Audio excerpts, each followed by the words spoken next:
छापा बटन दबाना है। नीरज सोनी भैयाला भारी मतले जिताना है। अवार्ड क्रमांक 64 के विकास कराना है। तो दाई दीदी भाई बहनी पंजा छापा बटन दबाओ और नीरज सोनी भैयाला जितावाओ। ए सुनो दीदी भैया और सुनो संगवारी, और सुनो दीदी भैया और सुनो संगवारी, नीरज सोनी भैया के कर लो चिन्हारी। ए सुनो दीदी भैया और सुनो संगवारी, नीरज सोनी भैया के कर लो चिन्हारी। पंजा छाप में बटन दबा के नीरज भैया लाता है चुन चुन चुन चुन। पंजा छाप में बटन दबा के नीरज भैया लाता है चुन। ए सुनो दीदी भैया और सुनो संगवारी, नीरज सोनी भैया के कर लो चिन्हारी। ए सुनो दीदी भैया और सुनो संगवारी, नीरज सोनी भैया के कर लो चिन्हारी। पंजा छाप में बटन दबा के नीरज भैया लाता है चुन चुन चुन चुन।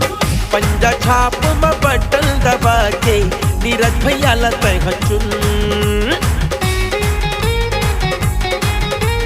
जन भुला दाई दीदी भाई बहनी 11 तारीख के जुर मिल के जहा और पंजा छाप में बटन दबा।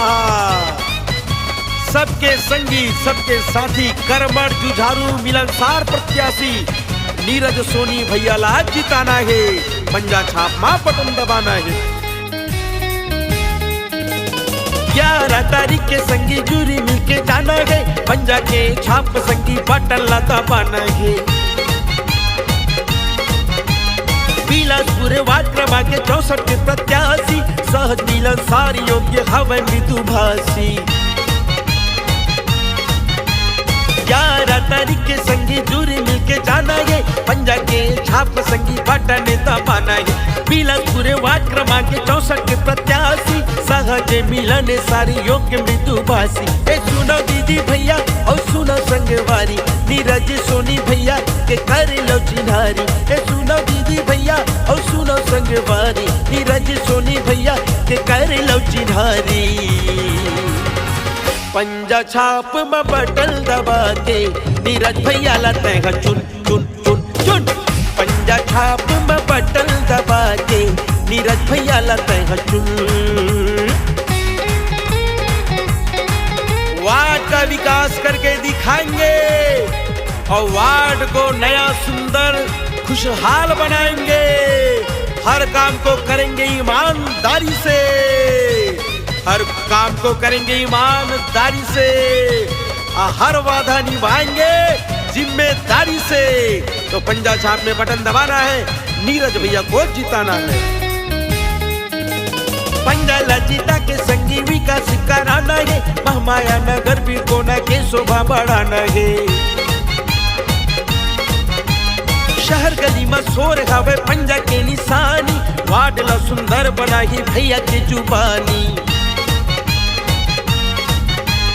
पंजा लजीता के संगी विकास कराना है। महमाया नगर बिरकोना के शोभा बढ़ाना है। शहर गली में शोर हवे पंजा के निशानी, वार्ड ला सुंदर बनाई भैया की जुबानी। ए सुनो दीदी भैया और सुनो संगवारी, नीरज सोनी भैया के कर लो चिन्हारी। ए सुनो दीदी भैया और सुनो संगवारी, नीरज सोनी भैया के कर लो चिन्हारी। पंजा छाप में बटन दबा के नीरज भैया लाते हैं चुन चुन चुन चुन। पंजा छाप में बटन दबा के नीरज भैया लाते हैं चुन। ए सुनो दीदी भैया और सुनो संगवारी, नीरज सोनी भैया के कर लो चिन्हारी। ए सुनो दीदी भैया और सुनो संगवारी, नीरज सोनी भैया के कर लो चिन्हारी। पंजा छाप में बटन दबा के नीरज भैया लाते हैं चुन चुन चुन चुन। पंजा छाप में बटन दबा के नीरज भैया लाते हैं चुन चुन चुन चुन। पंजा छाप में बटन दबा के नीरज सोनी लाते हैं चुन चुन चुन चुन। याद रखबे दाई दीदी भाई बहनी